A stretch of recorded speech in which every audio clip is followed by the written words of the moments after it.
नमस्कार दोस्तों, master tricks class 6 to 12 की NCERT क्लास 7 के पहले अध्याय में आप लोगों का फिर से स्वागत है।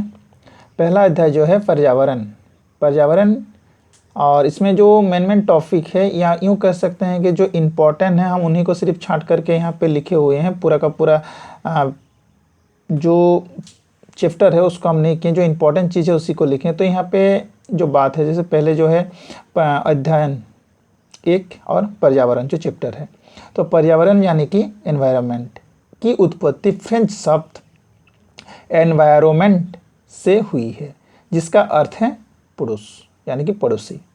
ठीक है, अब इसमें ये पहला पॉइंट है। बार बार हम बता रहे हैं दोस्तों कि NCERT का जो ये ओल्ड NCERT का नोट्स है और इनमें हैंडराइटिंग नोट्स है ये, और ये जो मेन इम्पॉर्टेंट टॉपिक है उसी को हम उठाए हुए हैं। अभी क्लास 7 का ही अध्याय दूसरा में आते हैं, छोटे चीज़ हैं, ये बालक का चीज़ है। अब जब हम इसको आगे के चैप्टरों में पढ़ेंगे तो ये क्लास 7, 8, 9, 10 में जब हम लोग जाएंगे तो ये बृहत होता हुआ चला जाएगा। तो अध्याय 2 में आते हैं पृथ्वी के अंदर।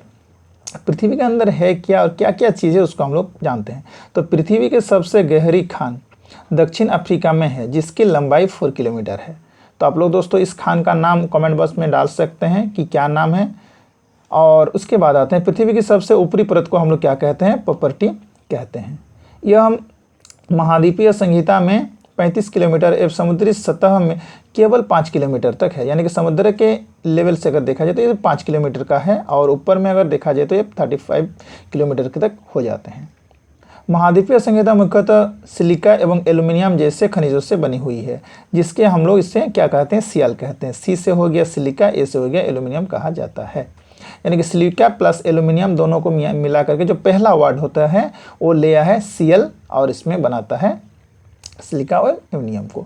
उसके बाद महासागर की प्रॉपर्टी सिलिका प्लस मैग्नीशियम सी में कहा जाता है। प्रॉपर्टी के ठीक नीचे 2900 किलोमीटर तक मेटल होता है। मेटल के नीचे की परत को क्रोड कहते हैं। क्रोड की त्रिज्या लगभग 3500 किलोमीटर है। क्रोड मुख्यतः निकल एवं लोहे की बनी होती है, जिसे निफ्रे कहते हैं। निकल और फेरस यानी कि निफे की होते हैं, कहीं कहीं ये लोहा और ये भी कहा जाता है। ठीक है, तो केंद्रीय क्रोड का जो ताप और दाब ये बहुत उच्च होता है। तो इसमें जो ये मेन पॉइंट है इसको कहते हैं क्रोड। उसके बाद इसमें हम लोग जितना ऊपर की तरफ जाते जाएंगे ये आंतरिक भाग है, ठीक है ना। और इसकी जो यहाँ से ये जो त्रिज्या है ये आपका है 6371 किलोमीटर। और ये वाला जो है यहाँ से यहाँ ये जो है ये क्या है, बाह्य कोड होते हैं इसको कहा जाता है। और ये कितने का है, 3500 किलोमीटर का होता है। वहीं ये जो पृथ्वी का बाह्य भाग है इसको प्रॉपर्टी कहते हैं। और यहाँ से लेकर के ये वाला जो हिस्सा है ये मेटल है, और इसका जितनी लंबाई है 2900 किलोमीटर की है।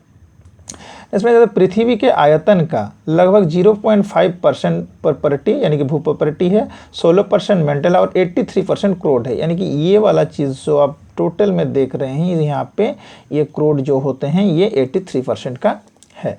अब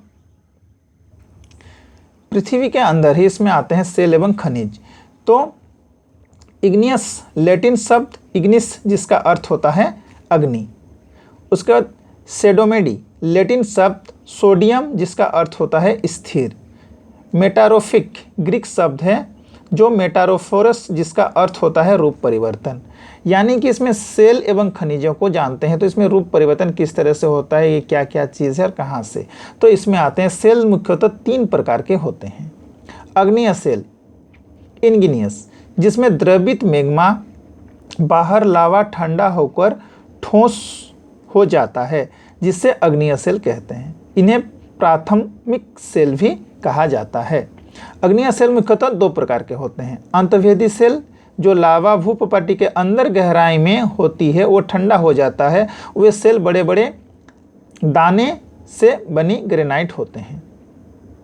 दूसरा क्या है, बाह्यवेदी सेल, जब लावा बाहर आकर प्रॉपर्टी के ऊपर ठंडा होता है, जैसे कि बेसाल ढुआ ढक्कन का पठार में महीन दाने से सेल से बना हुआ है। यानी कि इसको इस तरह से समझिए कि अग्निय सेल वही हैं जो अंतर्वेदी यानी कि जो बाहर नहीं निकल पाते हैं, पृथ्वी के अंदर में ही है, वो क्या होते हैं, ठंडा होकर के वहीं पे जम जाते हैं, वो हो गया अंतर्वेदी। और बाह्यवेदी यानी कि बहिर्वेदी जो होते हैं वो बाहर निकल कर पृथ्वी के ऊपर में जम जाते हैं। इसके बाद आते हैं सेल में जो 3 प्रकार के होते हैं, दूसरा में आते हैं अवसादी सेल।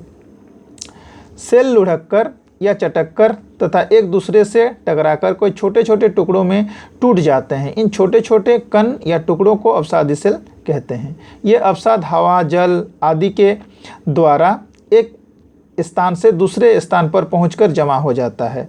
ये अध्रीय अवसाद दबकर एवं कठोर होकर सेलों के रूप में परिवर्तित हो जाने, इन्हें अवसादी सेल कहते हैं। जैसे कि बलुआ पत्थर रेत के दानों से बनते हैं तथा अवसादी सेलों में जीवाश्म भी पाए जाते हैं। ठीक है, इसके बाद आते हैं जो तीसरा है हमारा, वो है कायांतरित सेल या रूपांतरित सेल। अग्नीय एवं अवसादी सेल उच्च ताप एवं दाब के कारण कायांतरित सेल में परिवर्तित हो जाता है। जैसे कि चिकनी मिट्टी, स्लेट एवं चूना पत्थर संगमरमर में परिवर्तित हो जाता है। लाल किला तो लाल बलुआ पत्थर से बना है, ताजमहल सफ़ेद संगमरमर से बना है। अब इसमें देखिए सेल चक्र होता क्या है, ये किस तरह से काम करते हैं। तो सेल चक्र जो अवसादी सेल हैं, ठीक है ना, जो अवसादी सेल है वो चेंज होकर के क्या है, अवसाद बन जाता है या तलछट बन जाता है, और ये अवसाद जो है वो जम करके क्या बन जाते हैं, अवसादी सेल बन जाते हैं।